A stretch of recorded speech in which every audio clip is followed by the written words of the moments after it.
செவந்திருக்கு. வேப்ப மரத்து கிளி மூக்கு வெத்தலை போட்டா செவந்திருக்கு.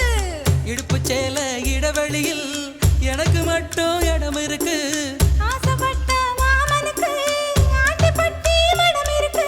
கனியும் கனியும் தாரா கனியும் கடியால் அடிச்சா கொடியா மலரும். மனச சேலைக்குள் மறைப்பது ஒழிப்பது அதுதான் பெண்ணின் குணம். ஊசிலம்பட்டி பெண் குட்டி முத்து பேச்சு அவசரம் பார்த்தே